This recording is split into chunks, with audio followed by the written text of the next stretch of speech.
Okay, so PA systems part 2. We're going to start with the balanced versus unbalanced signal.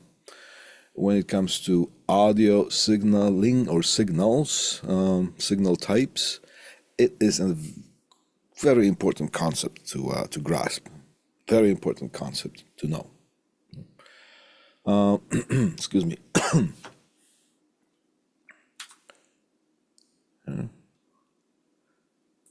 Can I do this? Let me start the presentation. There we go. Balanced versus unbalanced signal. So this is one of the two presentations you're going to get today. Just make sure that our timing is going to be fine. All right. If there are any guitar players in our class or any musicians that do any live stage performances and all that stuff, you'll be familiar with these plugs. Originally, they were used in telephony. That's why when we're going to study the telephony, the POTS line, which is the most basic telephone line you can get right now, these days, you can still get it. And I'm pretty sure for quite a while it will still be alive, not as popular or not as widely installed as the fiber optics, for example, but it's still going to be there. There's a reason for that. When the switchboards or the telephone exchanges, which is basically the switching places, they were originally operated by humans. So there were a bunch of ladies there sitting with the headphones and microphones on, and don't know what that was. And they would patch you up with whoever you want to talk to. And the plugs that they used were they had a tip and a ring. And one of the conductors were connected to the tip of the plug, and the other conductor or wire was connected to the ring. So that's why the terminology has stayed. That when we're talking about the POTS telephone lines or the telephone line, we're not talking about the positive and the negative side, We have a pair, and the pair has a tip and ring, and that comes from that old times, good old times, I suppose, that those plugs were being used.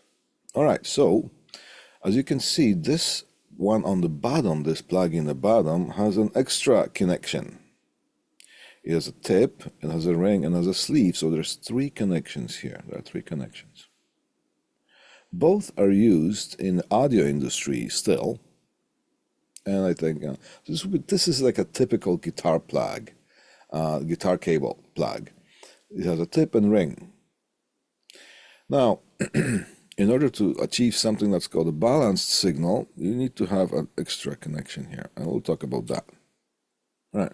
Now, XLR, I had to write it down because I've been using these for 30 plus years, and I never remember what XLR means, so I had to write it down. I'm pretty sure you will forget what it is, but you're going to remember these plugs, male and female, and they are referred to as XLR, and stands for external line return. Okay.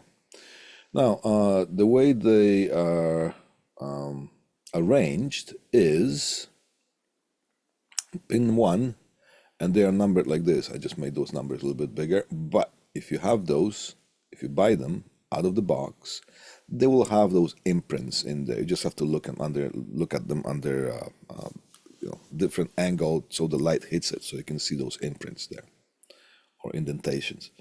So this is pin 1, pin 2, pin 3, and as you plug them in, of course, this here would go. So let me just get the laser here. This pin 1 would of course plug into this. So this would be pin 1, this would be pin 2, and this would be pin 3. Now pin 1 serves as the ground, Pin 2 serves as hot, and pin 3, they call it cold. How is it? How are things being done? All right, first things first. Forget all the labels here, but look at the waveforms, just the waveforms. You see this waveform here, and you see these waveform here. If you superimpose one on top of the other, they will just cover. That means they are in phase. They are not out of phase. If you want to later on, I will explain a little bit to more depth as far as what the phase and in phase or out of phase or how phasing works. Yeah.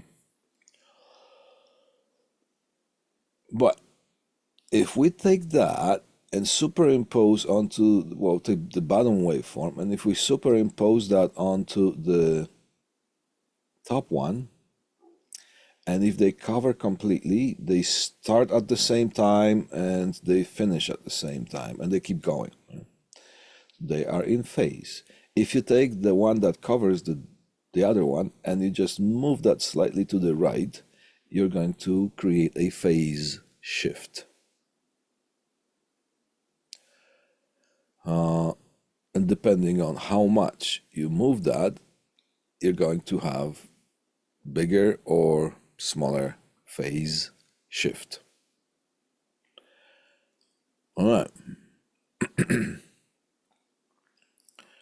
Here's something that is called unbalanced signal. What does it have? This here, the ground reference, and the ground reference here, they are the same ones. In reality, there is a cable that has two conductors. It has the one that is going to carry the signal, and it's going to have another one that is going to carry the ground, or the other reference, the ground reference. So you're going to send a signal from whatever creates the signal. It could be guitar pickup, it could be a, well, unbalanced microphone, which would be unlikely, or an output of a keyboard or an output of an MP3 player, whatnot. The signal out of active devices, such as a keyboard or a synthesizer, it's an active device because you plug it in and it has electronics inside that is powered and it works. It is capable of producing a strong signal. So from here, it gets to the input of the amplifier. Here's the symbol of an amplifier. And it's being processed further. Now, all cables are subject to noise. The noise is from any outside elements, such as a fridge running, fluorescent lights, Volkswagen drives by, things like that. They all create electromagnetic noise. And in one way or another, that noise is going to manifest itself as voltage waveforms in the signal cable as well as in the ground reference, if the ground is floating. However, if the ground is even connected to the ground, it's grounded, the ground reference is grounded, then if the cable is long enough, you're going to have enough resistance of the wire to be able to separate that potential of the wire here from that point, if the cable is long enough. And then the noise is going to appear again on the ground reference as well. Now, if the signal is strong enough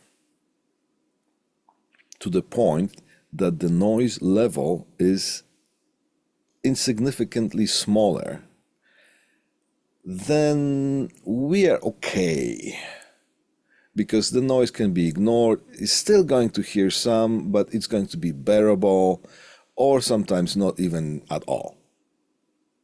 So you're talking something in the range of maybe 1 volt peak to peak.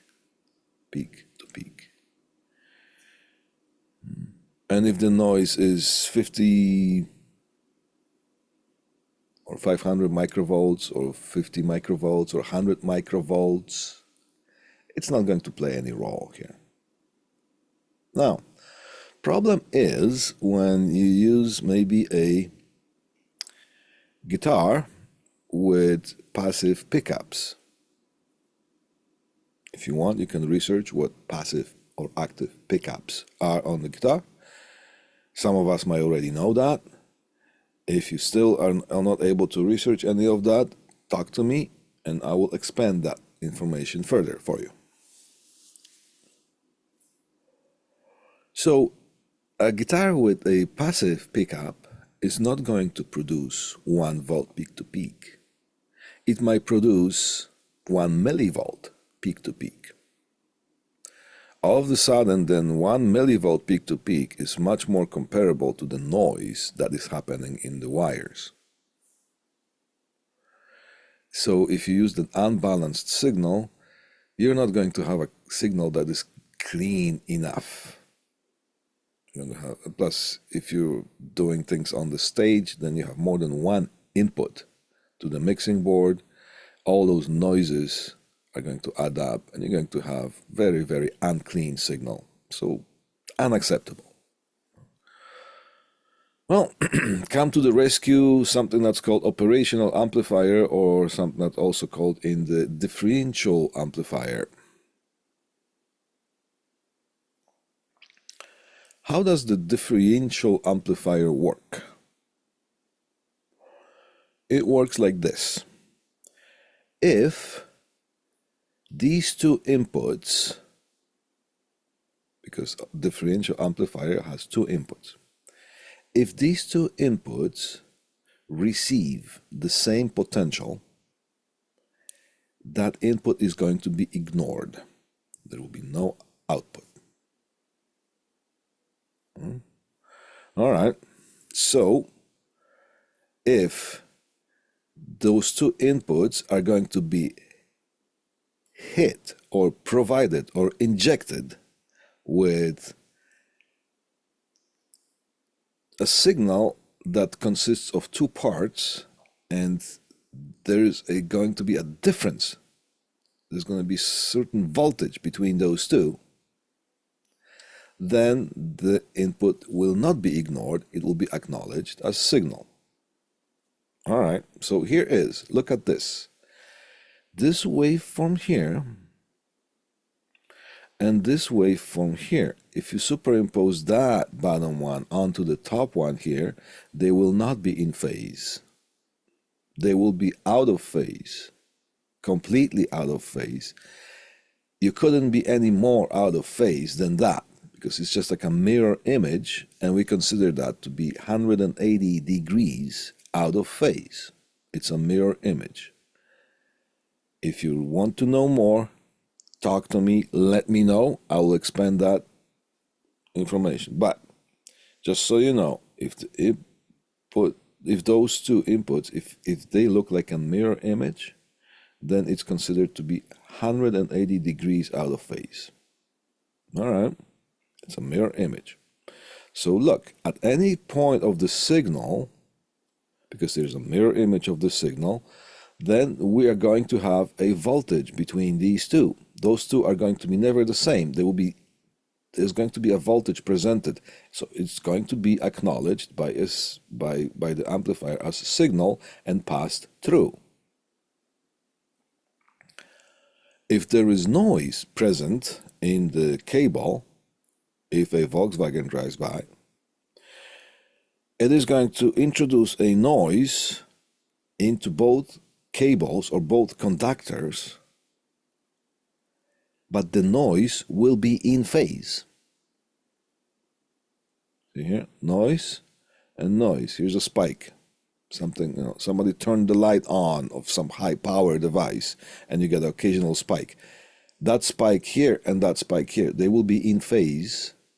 So those two inputs here are going to rise the same amount. So there's going to be no difference in potentials when it comes to the noise. So the noise will be ignored. So this way here, when you have balanced signal, but balanced signal consists of 3 wires. Here's a hot wire, here's a cold wire, and here's a ground reference. With this type of a cable, you can send a signal of a relatively weak power, weak signal, over distances maybe 200 feet, and it will still be received on the other end as a clean signal, provided it's a balanced signal. There are different ways of accomplishing, like sending one signal, so creating a signal and make an mirror image, so that's where the electronics comes in. Some of the most simple ways would be using a transformer with a center tap. All right, so in unbalanced signal, the noise gets passed through, but if the signal is strong enough, we can ignore the noise. It's bearable, but the noise is still there. It's passed through. In unbalanced signal, the noise is ignored because it's in phase, and anything that's out of phase, 180 degrees, is getting passed as a signal, so you get a clean signal here. So here would be the plug that we'll be using for unbalanced signal, and for the balanced signal you have either, it depends what kind of plugs you need. You can either use the XLR or the TRS, tip ring sleeve. Both will do the same thing, it's just depending on what kind of connection you have. You can use either or. Microphones usually have this XLR. Some patch panels, audio patch panels, will use these because it just takes less space, so you can fit more connectors on the patch panel. All right, here is something that's called an audio snake. Look at this here, it has a bunch of balanced signals. Now, look at this here. What is a snake? A snake is a thick cable that embeds a lot of thinner cables within. So if you need to run, like for example here, 1, 2, 3, 4, 1, 2, 3, 12. It has 12 channels. That you have 12 inputs on the stage. So this would be the stage box that is on the stage if it's like a stage setup, stage audio setup. Usually a good old rock and roll kind of a setup or whatever, things like that. Then you have the mixing board somewhere maybe 50 feet into the audience facing the stage. So you don't need to run 12 long wires, you can just get that one snake, and it's rigid. And it can be run aside, on the side, somewhere on overhead, whichever way that's out of the way. And over here, so you have the female parts, these are the inputs. And you have the outputs. All right. So this one has 12 inputs. And it looks like it has 1, 2, 3, 4, 5, 6, 7, 8, something that's called returns. So this inputs here, you plug in a microphone on the stage here. It carries through the snake to the front of the house mixing board, and there's going to be one that's labeled 1, and that will be plugged into the input 1 of the mixing board, and so on. But if you want to send the signal back to the stage for the amplifier, and the next, the other part of this PA system lecture series of 2, it is explained why we need amplifiers on the stage, which will be closest to the speakers. So the signal from the mixing board is going to be plugged into those. Now, this you have an option here. You can either use the XLR or tip ring sleeve because, well, this is a professional stage gear. They try to provide for any situation that you might find yourself in. So if you have the outputs on your mixing board as in a tip ring sleeve, then you can use the patch cord that is TRS, tip ring sleeve. Or if you have the outputs, some of the mixing boards have the outputs like that, then you can have also, so it's for your convenience. But this one here is the same input or the channel. So you plug in maybe 1 or 2 or 4 or whichever returns you need, because some of the signals you need from the mixing board to the front of the house speakers. Some of them are going to be sent to different monitor channels. Monitors are the hearback monitors, and sometimes you need more than one channels because you want to have different balance of instruments in some stage monitor for someone to hear, and some other balance of instruments from other people that want to hear. The keyboard player might not want to hear the same thing as the front man or front woman, and so on, or the drummer. So there's, but this is an analog audio snake. Now here is a stage box for a digital, and the digital systems are beginning to really take over the production world. Okay, so here's a stage box for a digital system, and this one has 24 channels that you can send to the mixing board, and it has 12 returns. That's a lot. And it's just there. It doesn't have that big cable. See this? How does this connect to the mixing board? Oh, look at this. It has an Ethernet port. It's just like the computer connection. So you get Cat5e, or sometimes Cat6 if it's required. And you connect that to the mixing board, and all those signals are being processed, digitally sent to the mixing board. Boom.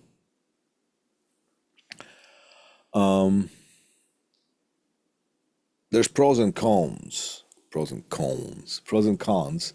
to using either or. There's a tendency of using this digital more and more, and this less and less.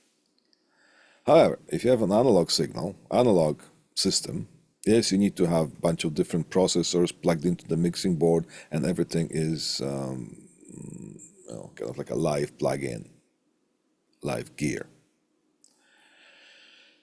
But let's say there's some kind of a damage to the cable, and one of the channels is going to be affected, maybe a broken wire or something like that. You can quickly find out which one it is by muting those and say, okay, channel 3 has kind of a buzz there, so something is wrong. Do we have any free channels? Oh yeah, we can use the 14 or 12 or 11 because that's free. Nothing is using that. So you just use another one.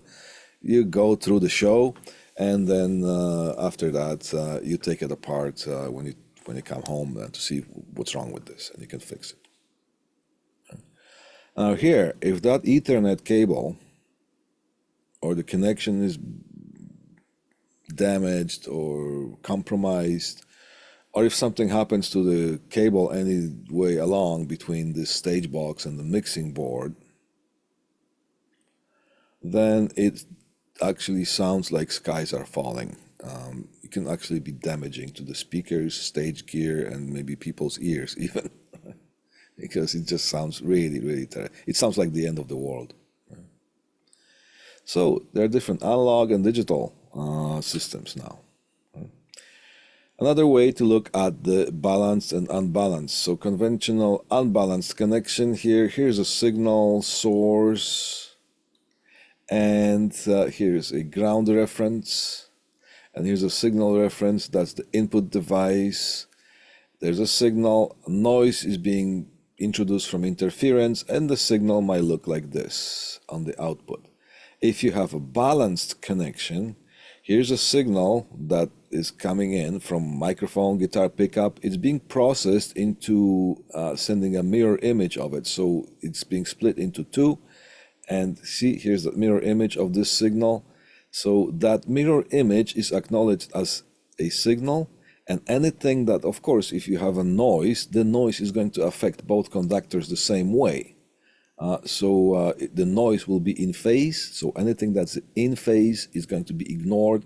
You still get a proper, nice, clean signal. Very clean, and they're considered quiet systems, quiet as far as noise. You can multi-sim this. I did that. You can play around with that. So here is the differential amplifier, or well, it's an operation amplifier, and I use this model here, an E5534P. It is available on Multisim, and I connected. Here's a schematic here. So here is a channel. Well, it's channels. Here's a signal, and the signal is out of phase. I just put two signal sources, and I just reversed them out of phase. So here we got a signal that goes like that, and here you got a signal that goes mirror image of that. And they are presented to the two inputs of the operational amplifier. Here's a power, here's a power. And I put a oscilloscope right here, excuse me, and you can see that, well, there's a clean signal, and there's a clean signal, and there's a clean output. Now, here is with the noise being introduced. So I added extra signal sources, but this one here and this one here are in phase with each other. This one here and that one here are out of phase. So here's a signal out of phase and noise is in phase, and look what's happening here. See, the noise is in phase, the signal is out of phase. On the output, we still have clean, beautiful signal with the noise being ignored. Here's a microphone, and I just added those visuals here. So here's a microphone, and that has that XLR connection there, and that's how they, again, this is how they work. As far as pin 1 is the virtual ground. Virtual ground is the reference for the operational amplifier, and that's not even drawn here. Virtual ground is supposed to have the same potential as ground, but not electrically connected to the ground. If you want to know more, talk to me. I'll give you more information. All right, and here, who is this handsome guy? Oh, wow. Okay.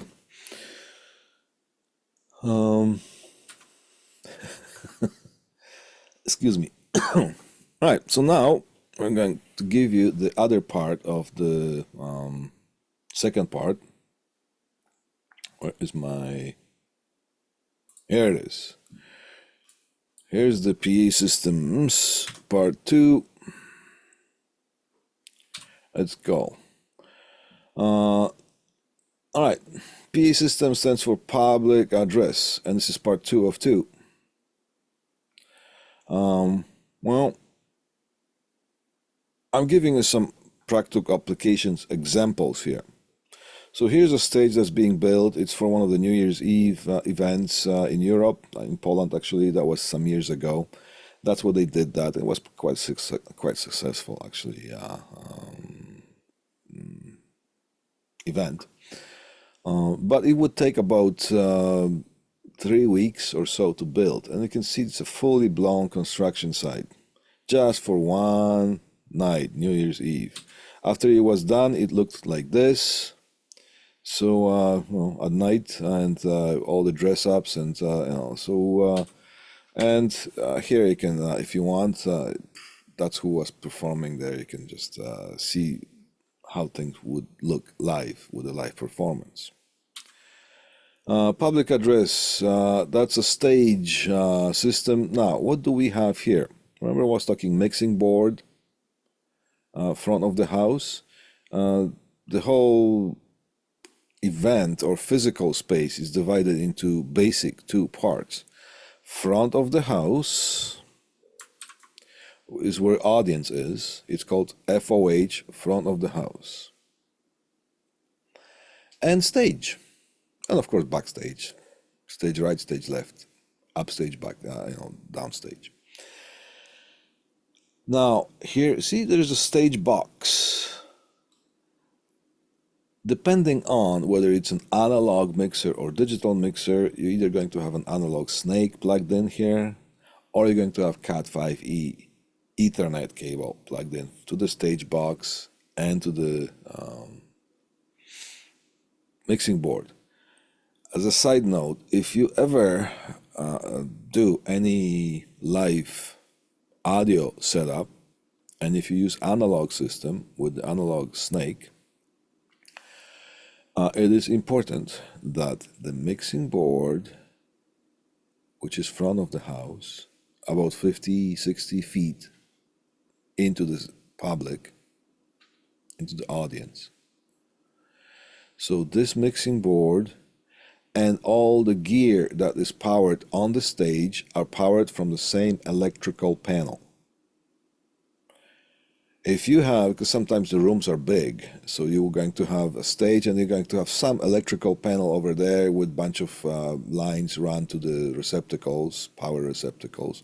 And maybe here, these receptacles that are close to the end there, the other end, maybe those receptacles are going to run from another electrical panel. Those neutrals, then there's a neutral and hot and the ground of the in power. The ground and the neutral, they might be on slightly different potentials. If you have the neutral that is slightly sitting on different voltage, which is supposed to be sitting at the ground level, but sometimes if you have different electrical panels, you're going to have slight difference. It's the way life is. So then if you have difference of potentials, you're going to have a current trying to flow. You're going to have electrical imbalance in power between this and the rest of the gear. Then you're going to have something that's called ground loops, which would be the electricity trying to find itself properly, balance itself out, or find a good resting space through the ground, and that is going to manifest itself as hum, buzz, or otherwise noise. So what people do, what the stage crews do, they get something that's called a distro box. And the distro box is a box with a bunch of outlets, receptacle outlets, which is connected right into the service, bypassing anything. A backstage, sometimes there is a service box that has screw terminals or slag terminals to connect hot, neutral, and the ground. And it has maybe, let's say, 100 amps, 200 amps or so. Then that distro box, and if you want to power up the mixing board, you run long extension cord and plug it into one of the outlets from that distro box that is connected to the service. Then everything is powered up from the same electrical panel. As side note or not, now with digital, it's not as crucial because the signal is presented in a digital form, so you have a little bit more freedom of dealing with things that way. So let's analyze some of the elements here. We have the mixing board at the front of the house, we got the stage box on the stage, and we have inputs to the stage box that are running into the inputs channels. So this looks like it's an analog system here. And then you have output returns to the box, and from that those go to the speakers on the stage. Why do we need the amplifier to be on the stage and the mixing board in the audience? Well, in the audience, mixing board you need to have there is because you need to have good sound reference of what the audience is hearing. Right? Now, the impedance, which is combination of resistance and reactance, again, if you want to know more, talk to me. The impedance of the input channels is in a range, somewhere in the range of between 600s, 300s, 600 plus. It's considered to be low impedance. However, it's high impedance comparing to what the speakers are, because the speakers are not 600 ohms. Speakers are 8 ohms. Sometimes, if it's a more powerful performance, sometimes it's 4 ohms or even 2 ohms. So if you have some wire that goes from the if the amplifier was here, and then you have speaker cable running all the way up to sometimes 200 feet, this wire naturally is going to have some sort of resistance. The length of the wire is going to accumulate.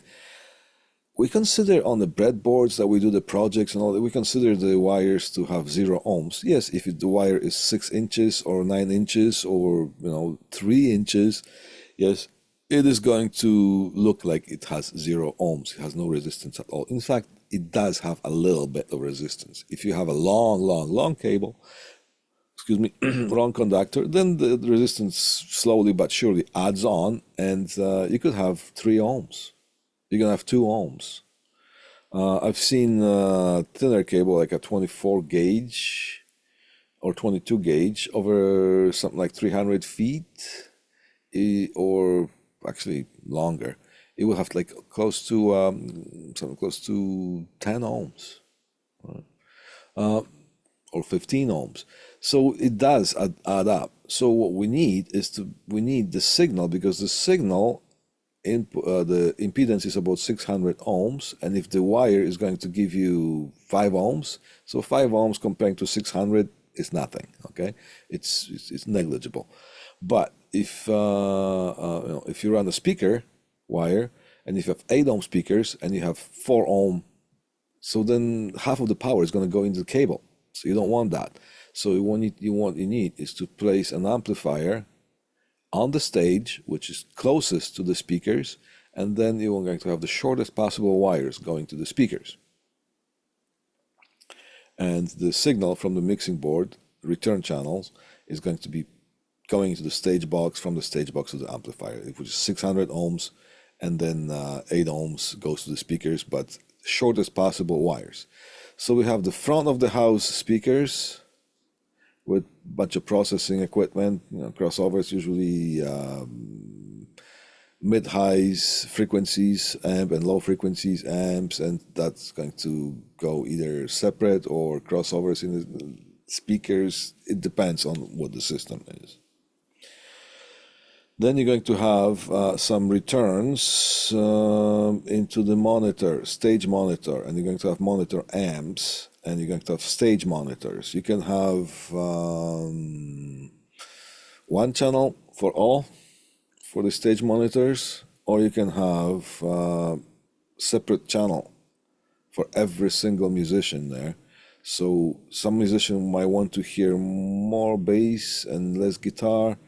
Some of the other musicians might want to hear more piano and less guitar, something like that. So those stage monitors are being placed close to the performance on the stage, and giving you some kind of a feedback on what is happening that you're playing. Because if you're playing on the stage, and if you didn't have any monitoring feedback system, then you will not hear what you're playing. You're just going to hear some sort of bad reflections from all the walls and the back wall of the room, and you won't be able to play.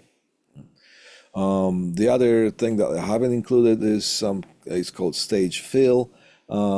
Sometimes they put some speakers on the left and right side and just give a little bit of a signal into those speakers to get to make the musicians more comfortable, so they can hear basically what they're playing. So it's the whole thing is slightly, sort of fed onto the stage. Can't do it too much, because if you do it too much, the microphone is going to pick up and it's going to create a feedback, which sounds like a loud squeal.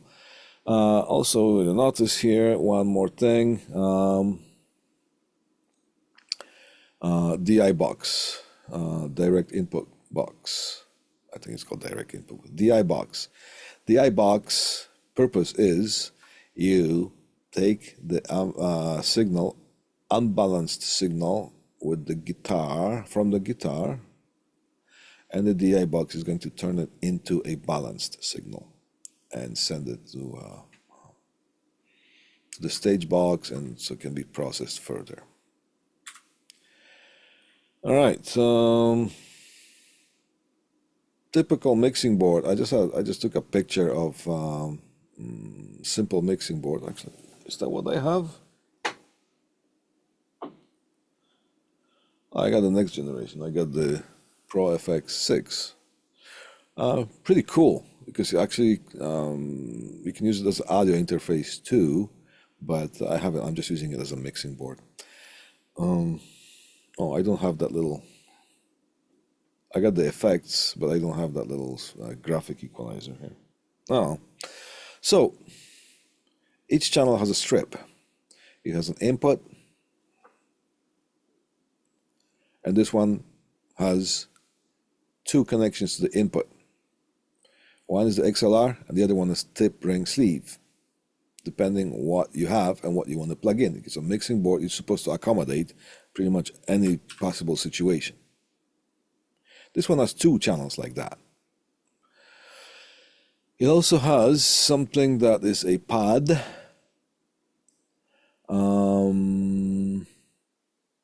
If you have a strong signal, you can push that in and it's going to make the signal weaker. If you release that, it's going to be sensitive. So line level or microphone level. Line level is 1 volt peak to peak from active instruments like a keyboard. Microphone level would be in the range of 1 millivolt peak to peak instead of 1 volt peak to peak. So there's a huge difference, 1,000 times. And the mixing board is supposed to handle both. So sometimes you need to, then you have the gain level. That's the first stage of processing. Now, if you want to use the line or the tip ring sleeve, if you plug that in here, it's going to disconnect that. It just has internal mechanical connections there. Quite often that's how it works. Now, here's the gain, just to kind of get the volume level to a comfortable level, so it could be used with the volume control for that one strip. And every channel has the same thing. Let's say these two channels. Then you have balance. First, you shape the volume to a comfortable, controllable level. And then once you have a controllable level with that, you can have it more keyboard, less piano, or more piano, less keyboard, whatever the balance you want to have on the, coming from the stage into the audience. This one has a little bit of a EQ, high frequencies and low frequencies. You can add more highs. Usually, you're going to leave them at zero. Sometimes, if you really need to, then I would rather subtract than add some of those. Because if you add noise too. Over here, what do we have? We have auxiliary channel. So where's the auxiliary here? The auxiliary input is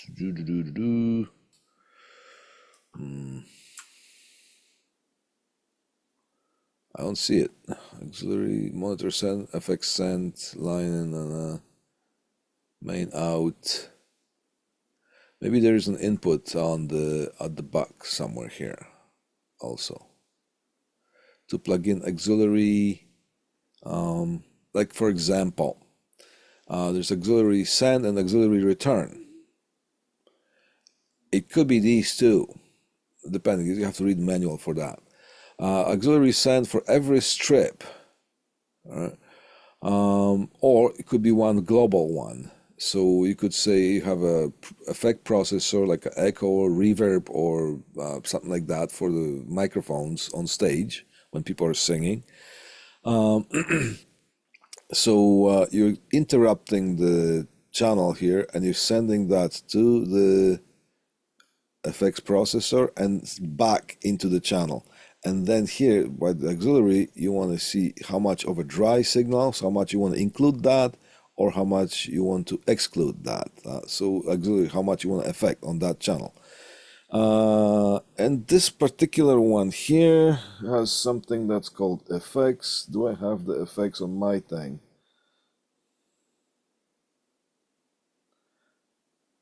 Do I have the effects? Is the effects mute? Effects? Oh yeah, I have effects on mine. All right, so I just operated that. Okay, and you can for this one here you can choose different type of effect, and so that's a nice and cute mixing board.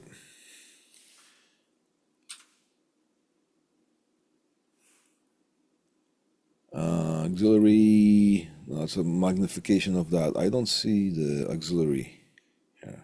So my guess would be here. This would be auxiliary send and auxiliary return.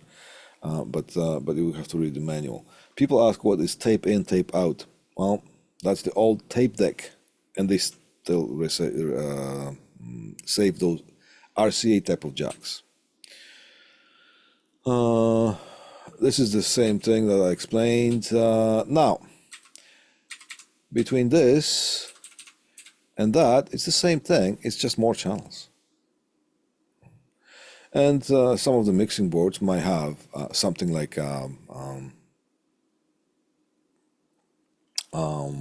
groups. You can group some of those channels. Like for example, if you have 1 through 6 channels for the drums, one for could be for a kick drum, the other one for the snare, then toms left and right, and then maybe some other drum here, the tom-tom, and then overheads left and right, so actually 7. You can assign them to one of the groups, and once you have the balance between the particular drums, then you can have it as a group. Assign it to group 1, and it will be a slider of group 1, and you can use the slider to raise and or lower the volume of the whole drum set. So and it's got some effects, sounds and returns and whatnot. Now, what I'm going to do here is we are running out of time. It's 10:02. Okay, so what I'm going to do is if you have to have a class, if you have to go to another class, please do so. I'm going to keep, because it looks like I'm going to go 2 or 3 minutes over time on this one here. I'll just continue. I'll continue with that, even if I have to talk to myself. But this will be posted on our YouTube playlist, so you can catch the end of it at your own time later on. And if you have any questions, always please talk to me. Send me an email or talk to me in person. Okay, so let's keep going with this here. Now here is a typical analog mixing board. Look, it has, well, 20 through 3, 4, 5, 25. Okay, it's 20, 1, 2, 3, 1, 2, 3, 24 of those XLR inputs, and some of them are arranged in stereo, kind of a left and right configuration, so you have that freedom. Always have to read the manual, familiarize yourself on with equipment, because every piece of equipment is going to be slightly different. So you can see that's a big board, and it has very basic, if any, effects processor. So if you do a live performance and you want to add some, what is it called? Add some effects. You can do that without purchasing any additional effects. Some of them don't even have that.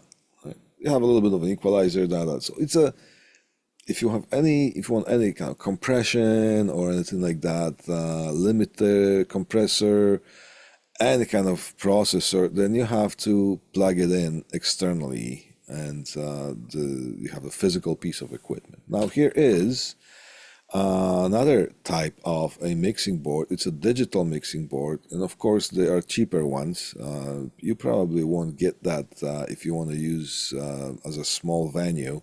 I would never get that for up to for the stuff that I was doing, up to 1,000 people, then because this you can buy, it's a Yamaha CL5. CL stands for Control Logic. Yamaha CL5 digital mixing board. You can watch a little bit video about that. Now, this has many channels. Some of them only are being physically manifested here, but you have a screen on which channels you're operating here, and you still have to learn that, but you can switch the screen whether you want to have this on display channels 1 through 8 or 9 to 16 or something like that. So 48 channels or whatever the channel amount is. It has all the sound effects, processors, limiters, compressors, delays, whatnot. It is stuffed with things. Of course it's going to be stuffed. What does it cost? The whole thing costs about what? $40,000-$50,000? I have no idea what the market price on this thing is right now. But this is the industry standards for the big guys, all right? For the big bands, bands that you see on TV, right? If they have a concert, the technical crew is not going to travel with this mixing board. It is just going to travel with a drum drive, with the stick, because all the sound check that you do with all the band that you travel with, and if you use that CL5, for example, or any other specific one, you can save all the sound check settings on a jump drive.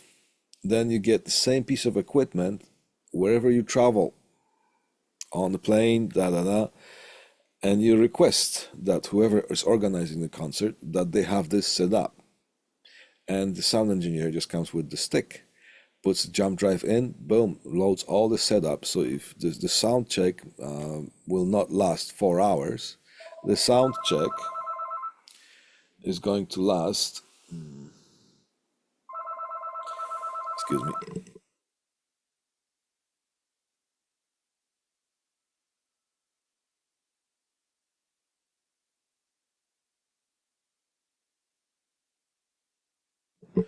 Sorry, I just had to wait for someone to pick that thing up because I don't want you to hear all that ringing. Okay, so then the sound engineer just comes with, and sound check will last maybe half an hour, just to do a little tiny bit of tweaking, because every room is different.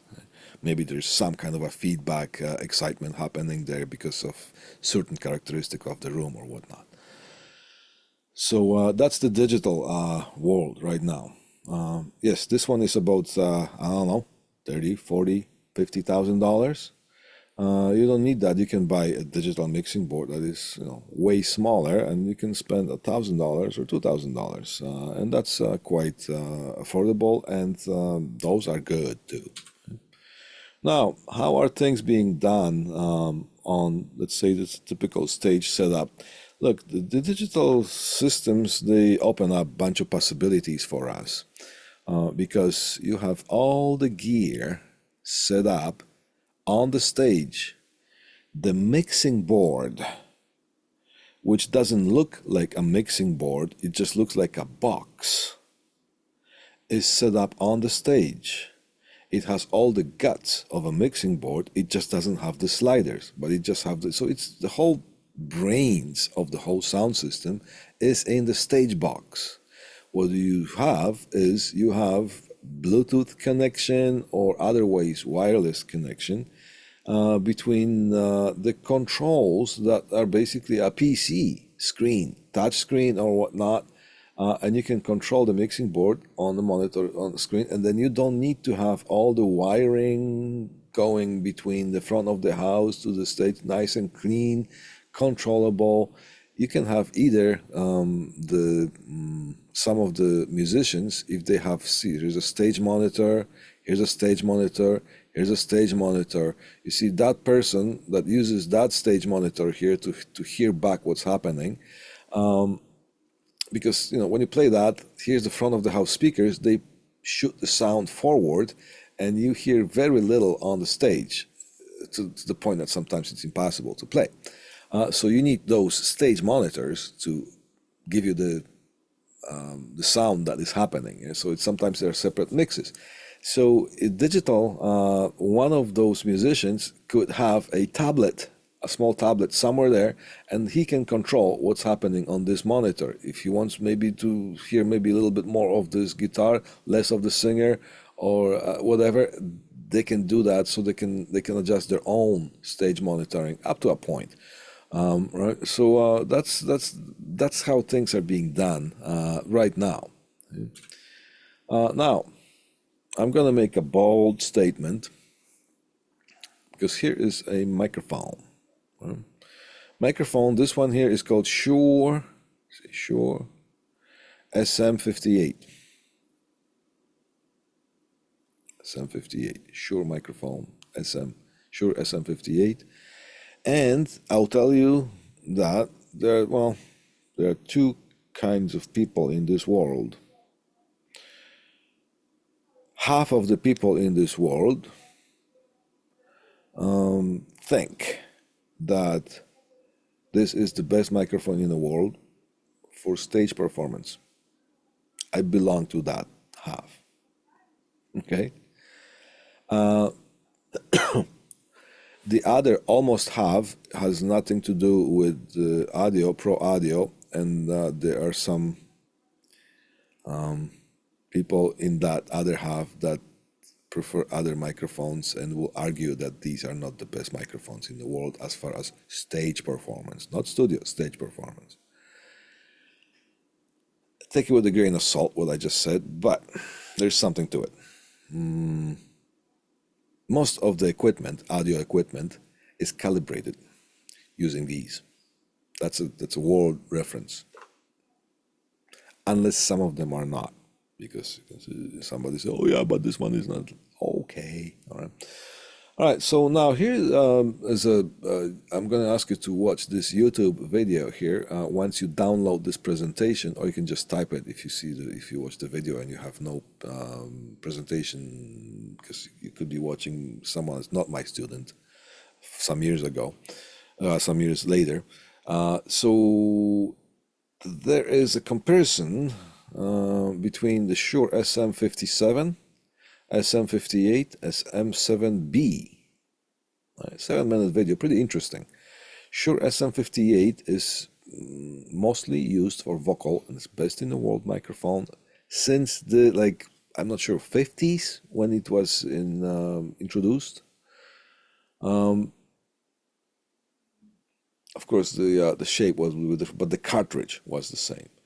Now the SM57 looks similar, except it's just a straighter head, but it's mostly being used for instruments, miking guitars, or even putting the microphone against the speaker of a guitar amplifier. It's a common way of amplifying guitars as well.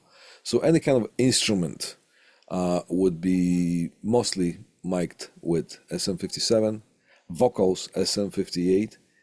Now here is the interesting.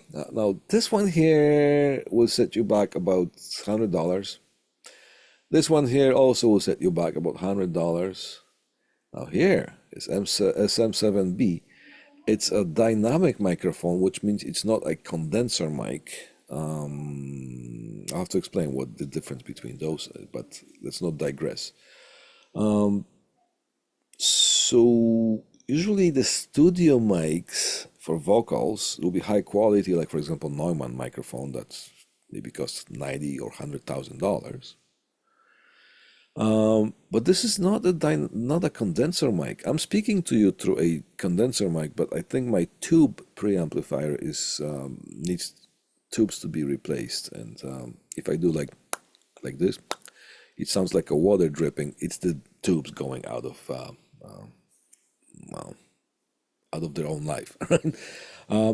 So, but the tubes are good because they add proper warmth, except they have to be new or not old. All right, so the SM7B is dynamic microphone.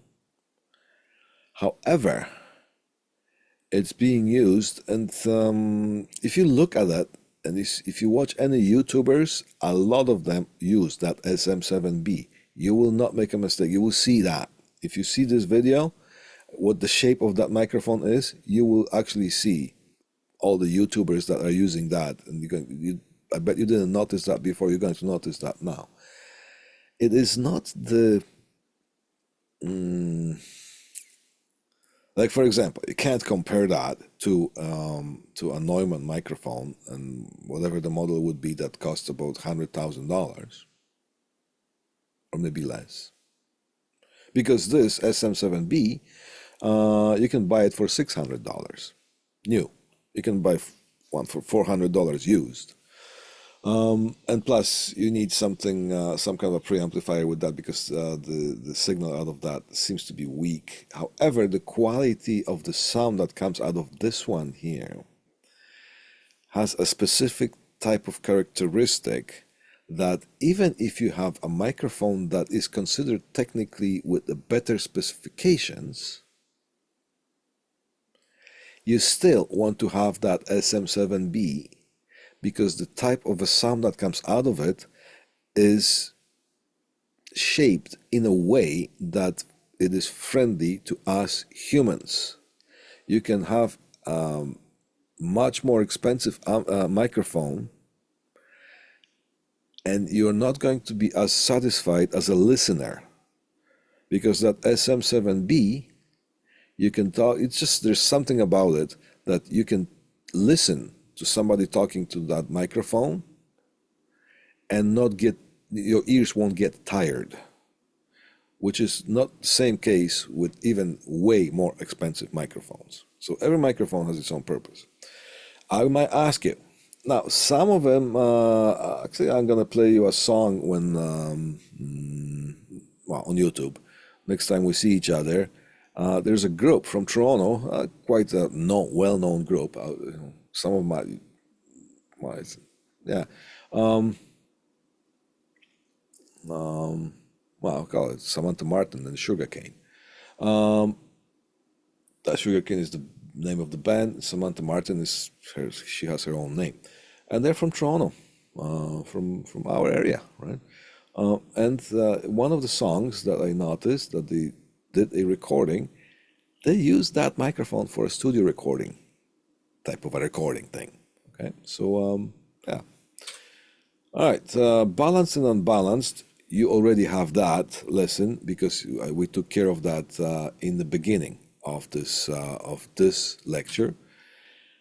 This here you can always divert, end up or begin with this famous slide that we have. Because sometimes I want to make a reference to one thing or another, but it's not going to be this case in this situation here. And that's the end of the class today. Next time we see each other in person, you're going to get the other part. So both of these, through the whole week, you're going to have a YouTube reference, so you can revisit that for your own reference later, or maybe for evaluations or whatnot. Okay, if any questions, please send me an email. We went, well, a few minutes over time, but that's okay. At least you get the proper content. Thank you so much for your attention. I will see you when I see you.